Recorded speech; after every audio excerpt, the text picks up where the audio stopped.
इस फिल्म का एंडिंग 99% लोग कभी नहीं समझ पाते। और सबसे डरावनी बात, इस कहानी की हीरोइन 20,000 बार मर चुकी है सिर्फ अपने बेटे को बचाने के लिए। अन्ना की आंख खुलती है। उसे लगता है कि बाहर बस एक सामान्य बारिश हो रही है, लेकिन अगले ही पल खिड़की से बांट का पानी घर में घुस जाता है और देखते ही देखते दूसरी मंजिल तक भर जाता है। उधर उसका बेटा जिरेन नीचे खेल रहा है। उसे बिल्कुल अंदाजा नहीं कि कुछ ही सेकंड में उसकी दुनिया बदलने वाली है। तभी पूरे इलाके में इमरजेंसी अनाउंसमेंट गूंजती है। लिफ्ट बंद हो चुकी है। सभी लोग तुरंत छत पर पहुंचे।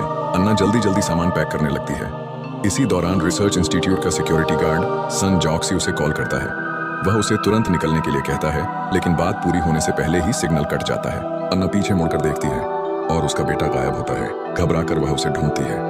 खुशनसीबी से जिरेन उसे अलमारी के अंदर मिल जाता है, लेकिन बाहर हालात बद से बदतर हो चुके थे। गलियारों में अफरा तफरी मची हुई थी।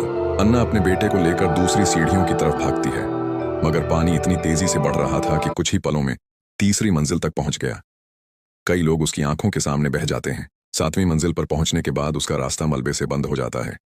तभी उसे सामने सन जॉक्सी दिखाई देता है, लेकिन जैसे ही वह उसकी तरफ बढ़ती है, एक विशाल लहर कांच तोड़कर पूरी मंजिल को निगल जाती है। अन्ना और उसका बेटा पानी में बिछड़ जाते हैं। काफी खोजने के बाद वह जिरेन को एक कमरे में ढूंढ लेती है, लेकिन पानी के दबाव के कारण दरवाजा नहीं खुलता।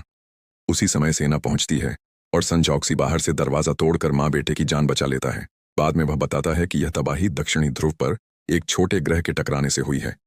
यहां तक कि जापान का आधा हिस्सा भी खत्म हो चुका है और जिस बिल्डिंग में वे हैं वह भी ज्यादा देर टिकने वाली नहीं। एक हेलीकॉप्टर उन्हें लेने आने वाला है, क्योंकि अन्ना एक बेहद महत्वपूर्ण प्रोजेक्ट पर काम कर रही है, इमोशनल इंजन, और इस प्रोजेक्ट की सबसे अहम एक्सपर्ट वही है। लेकिन सन जॉक्सी उसे चेतावनी देता है, छत पर मौजूद लोग जिंदा रहने के लिए कुछ भी कर सकते हैं। तभी अचानक बिजली चली जाती है।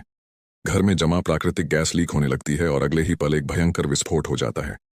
धमाके की लहर अन्ना को उड़ा देती है और वह बर्फ जैसे ठंडे समुद्र में जा गिरती है। पानी में गिरने के बाद उसे लिफ्ट के अंदर फंसी एक छोटी बच्ची की चीख सुनाई देती है। वह उसकी मदद करना चाहती है, लेकिन तब तक बाढ़ लिफ्ट को पूरी तरह निगल चुकी होती है। अब बहुत देर हो चुकी थी।